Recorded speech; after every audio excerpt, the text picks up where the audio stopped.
Alexander mengaku telah mengeksekusi sebanyak 19 korban. Namun penyelidik meyakini kalau jumlah korban sebenarnya bisa mencapai lebih dari 80 orang. Selama persidangan, kondisi mental Alexander menjadi perdebatan besar.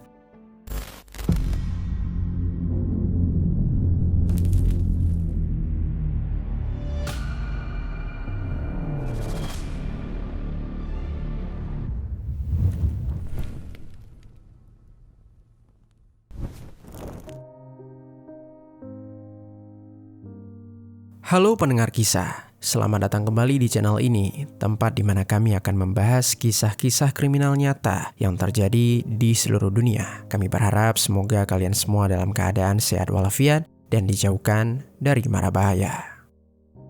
Hari ini kami akan membahas sebuah kasus yang sangat mengerikan yang terjadi pada rentan tahun 1991 sampai 1996 di negara Rusia. Seorang pengeksekusi berantai menghabisi targetnya yang diperkirakan sebanyak 80 orang dengan dibantu oleh ibu kandungnya sendiri. Bahkan tak hanya menghabisi, kedua pelaku juga mengaku kalau mereka juga memisah-misahkan korban menjadi beberapa bagian lalu mencicipi bagian-bagian tersebut.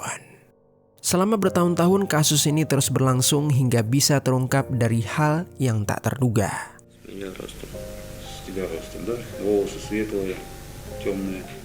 Mengapa semua ini bisa terjadi? Mari kita bahas kisah di baliknya. Pada tanggal 1 Maret 1970, lahirlah seorang pria bernama Alexander Nikolaevich Bezivtsev di kota Novokuznetsk, wilayah Siberia, Rusia. Di sebuah apartemen, Alexander tinggal bersama ayah serta ibunya yang bernama Lyudmila Spezhiseva. Ayahnya bekerja sebagai pekerja tambang batu bara, sementara ibunya berprofesi sebagai guru sejarah. Meski keluarganya terlihat normal dari pandangan orang lain, sejak kecil Alexander sebenarnya tidak pernah benar-benar merasakan rumah sebagai tempat untuk pulang. Ayahnya adalah seorang pecandu alkohol yang kerap melampiaskan kemarahan dengan memukuli Alexander dan ibunya setiap kali mabuk. Hingga akhirnya pada suatu waktu, ayahnya pergi meninggalkan keluarga. Lalu di sisi lain, Lyudmila menjadi satu-satunya orang yang selalu memanjakan Alexander. Dia sangat memperhatikan putranya, bahkan selalu ingin tahu semua kegiatan yang dilakukan Alexander setiap hari. Namun perhatian itu perlahan berubah menjadi sikap yang terlalu posesif. Sampai-sampai ketika Alexander menginjak usia 12 tahun, dia masih tidur satu ranjang dengan sang ibu. Tumbuh di lingkungan keluarga yang tidak sehat membuat kondisi mental Alexander perlahan terganggu sejak masih kecil. Dia menjadi anak yang pendiam, tidak memiliki teman dekat, serta kerap menunjukkan tatapan-tatapan kosong dan juga perilaku yang dianggap aneh oleh teman-temannya.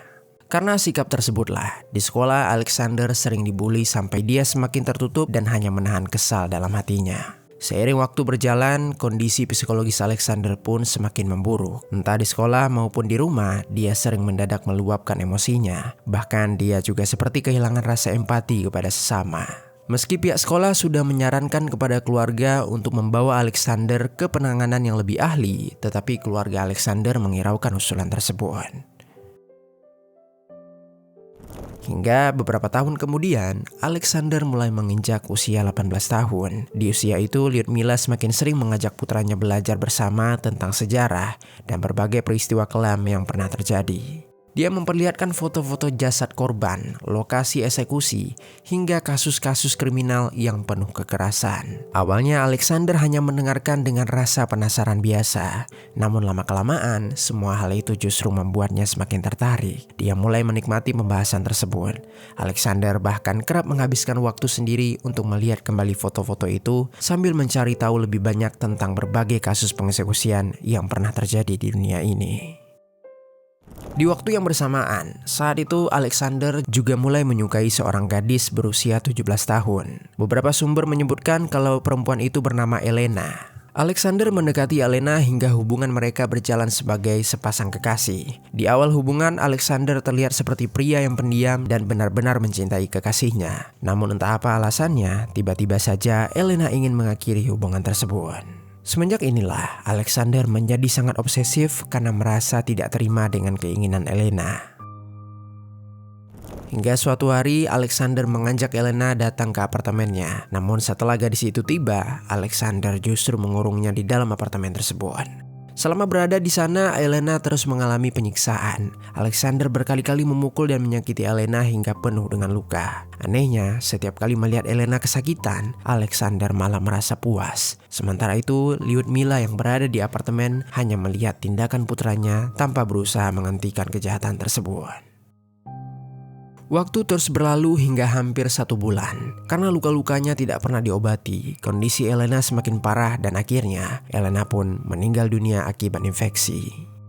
Polisi yang sejak lama mencari keberadaan Elena kemudian mendatangi apartemen Alexander. Saat masuk ke dalamnya, mereka menemukan Alexander sedang tertidur di samping jasad pacarnya tersebut. Setelah berhasil ditangkap, Alexander sering membenturkan kepalanya ke besi sel sambil berteriak histeris karena tidak ingin dipenjara. Polisi lalu membawanya untuk menjalani pemeriksaan psikologis. Hasil pemeriksaan menunjukkan kalau Alexander mengalami skizofrenia. Karena kondisi kejiwaannya itu, pengadilan tidak menjatuhkan hukuman penjara dan memilih mengirimnya ke rumah sakit jiwa untuk perawatan. Beberapa tahun kemudian, pihak rumah sakit menyatakan kondisinya membaik tanpa benar-benar mengevaluasi keadaan Alexander, sehingga dia langsung dibebaskan dan kembali tinggal bersama ibunya di apartemen yang sama. Namun, setelah dibebaskan dari rumah sakit jiwa, keinginan Alexander untuk menyakiti makhluk hidup justru semakin kuat. Dalam pikirannya, dorongan itu terasa seperti candu yang terus membuatnya ingin mengulanginya lagi dan lagi. Awalnya dia melampiaskan semua itu kepada hewan-hewan di sekitaran apartemen. Lama-kelamaan, menyiksa hewan tidak lagi membuat Alexander merasa puas. Dia mulai memiliki keinginan untuk melakukan hal yang sama kepada manusia. Kemudian di saat yang sama, di tahun itu Rusia sedang mengalami masa sulit setelah runtuhnya Uni Soviet. Banyak orang kehilangan pekerjaan dan hidup dalam kemiskinan. Jumlah anak jalanan serta tunawisma terus bertambah. Banyak dari mereka hidup sendirian tanpa keluarga, tidur di stasiun, lorong apartemen, dan meminta-minta di jalan demi bertahan hidup.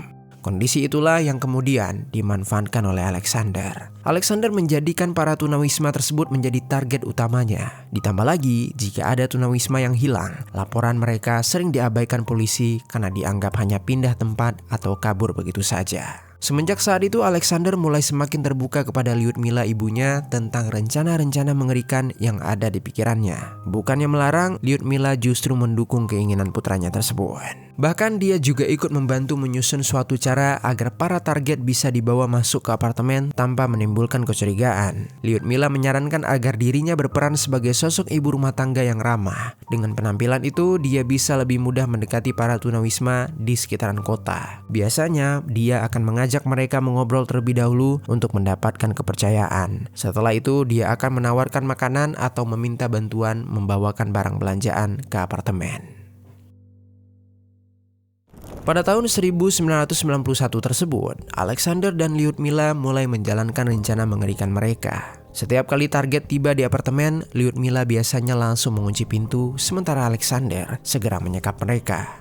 Tangan dan kaki target diikat, lalu mulut mereka dilakban agar tidak bisa berteriak. Setelah itu, Alexander terus menyiksa mereka selama berhari-hari tanpa memberikan makanan yang layak. Mereka bahkan dipaksa melihat penyiksaan terhadap target lainnya. Bagi Alexander, melihat orang lain kesakitan membuatnya merasa puas. Lalu untuk menutupi suara dari dalam apartemen, dia sering memutarkan musik rock dengan volume yang begitu keras agar tetangga tidak mencurigainya.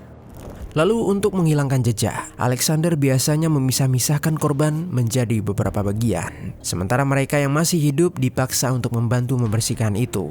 Pada awalnya, bagian-bagian korban tersebut dibuang ke Sungai Aba saat malam hari atau dikubur di tanah kosong dekat apartemen. Namun lama-kelamaan, Alexander dan Lyudmila malah memasak bagian-bagian itu lalu memakannya secara bersama-sama. Selain memakannya, sebagian daging juga diberikan kepada anjing Doberman peliharaan mereka. Selama bertahun-tahun, kejahatan itu berlangsung tanpa diketahui oleh siapapun. Hingga 5 tahun berlalu, tepat pada tanggal 24 September 1996.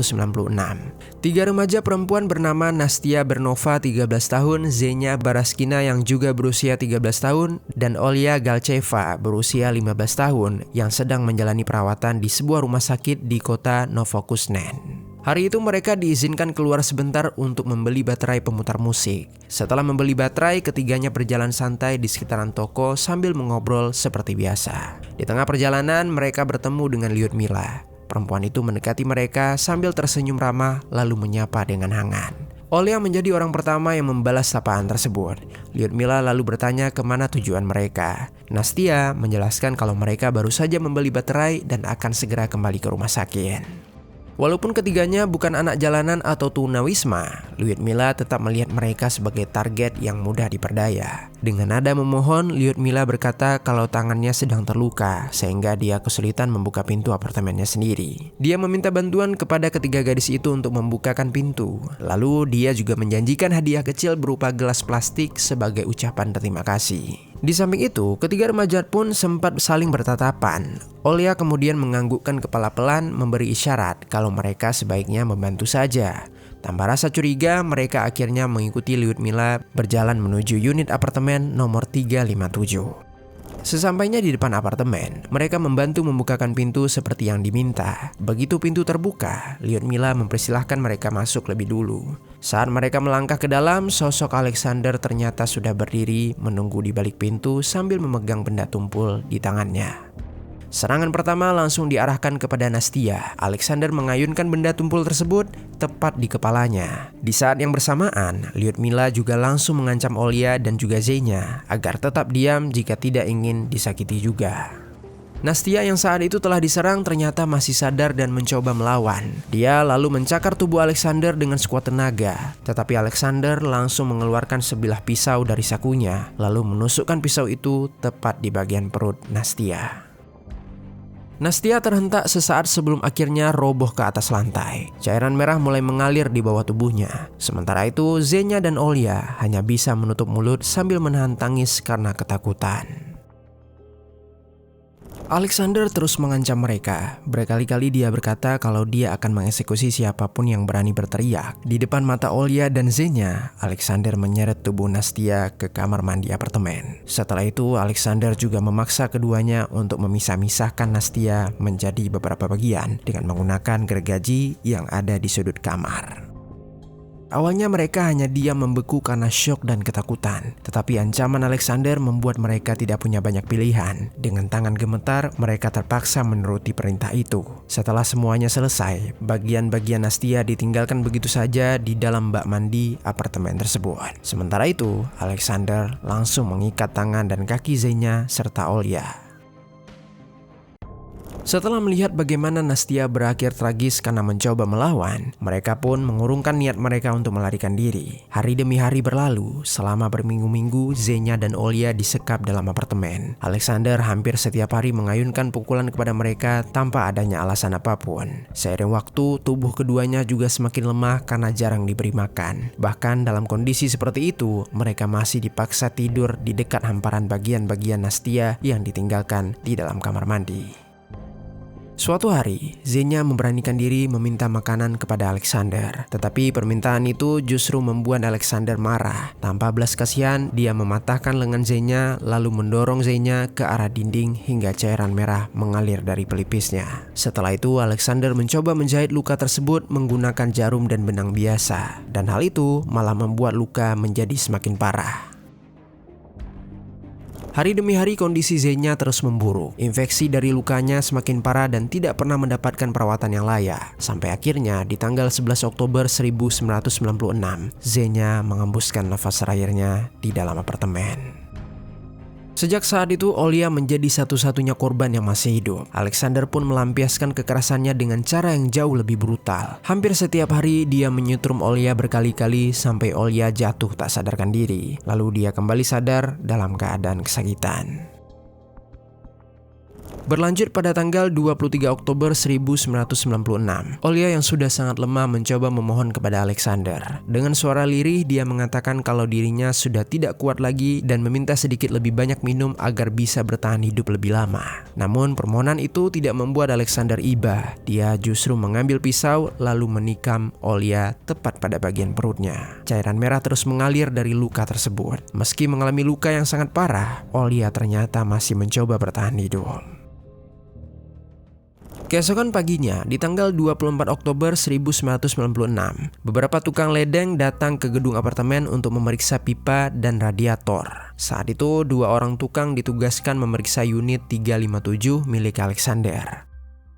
Sesampainya di depan pintu, mereka mulai mengetuk sambil memanggil penghuni di dalamnya. Namun tidak ada jawaban sama sekali. Padahal dari balik pintu terdengar samar suara langkah dan gerakan kecil. Di saat yang sama di dalam apartemen, Alexander mulai panik karena Lyudmila sedang tidak berada di apartemen. Sambil memegang pisau, dia terus berpikir apakah harus membuka pintu atau tidak. Alexander sadar kalau pintu itu terbuka, semua rahasia yang telah dia lakukan akan terbongkar. Akhirnya, dia pun memutuskan untuk melarikan diri melalui balkon apartemen dan meninggalkan Olya yang sudah dalam kondisi sekarat. Lalu sementara itu, kedua tukang ledeng akhirnya melapor kepada petugas gedung hingga polisi dipanggil ke lokasi. Saat polisi membuka paksa pintu apartemen, bau busuk langsung menyebar ke lorong gedung tersebut. Polisi yang masuk pertama kali langsung terkejut melihat bercak cairan merah di dinding serta pakaian yang berserakan di berbagai sudut ruangan.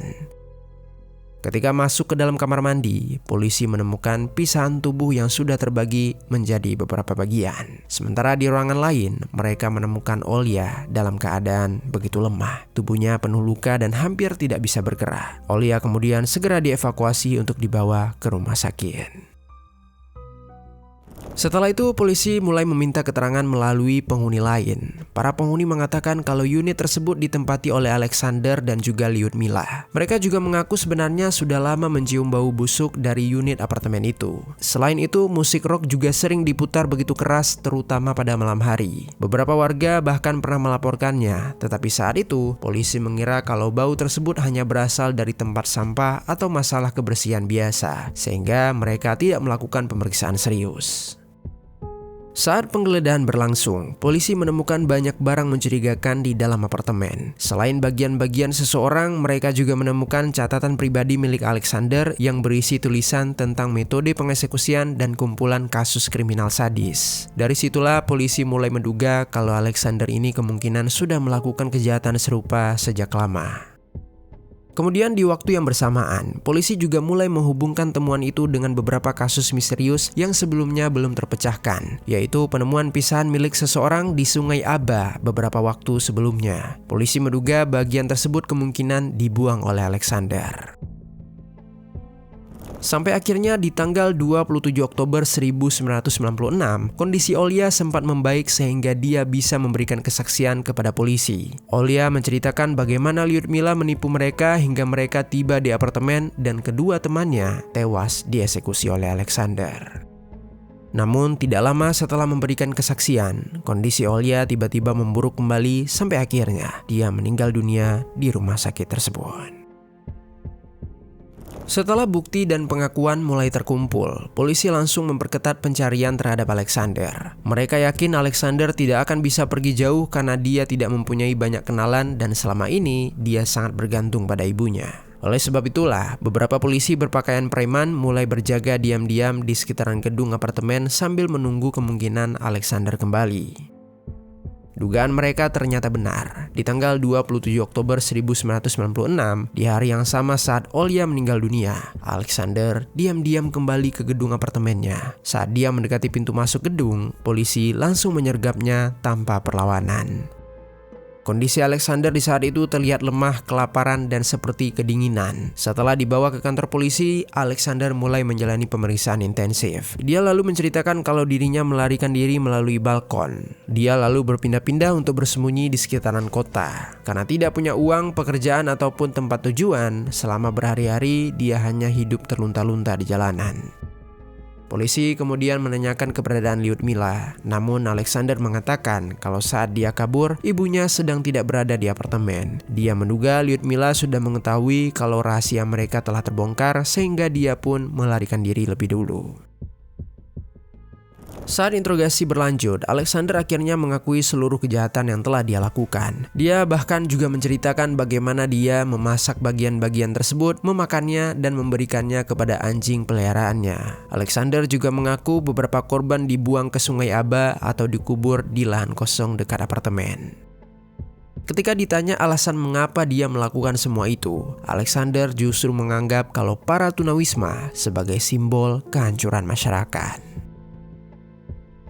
Di waktu yang sama, polisi terus mencari Lyudmila hingga akhirnya dia berhasil ditangkap di tempat persembunyiannya. Saat diinterogasi, Lyudmila terlihat sangat tenang dan hampir tidak menunjukkan rasa bersalah sedikit pun. Dia bahkan dengan santai membenarkan sebagian besar cerita yang sebelumnya disampaikan oleh Alexander, bahwa mereka mencicipi korban-korbannya. Di dalam persidangan, Alexander mengaku telah mengeksekusi sebanyak 19 korban. Namun penyelidik meyakini kalau jumlah korban sebenarnya bisa mencapai lebih dari 80 orang. Selama persidangan, kondisi mental Alexander menjadi perdebatan besar. Sebagian psikiater menilai dia sadar penuh atas perbuatannya, sementara tim lain menyatakan dia mengalami skizofrenia yang cukup berat.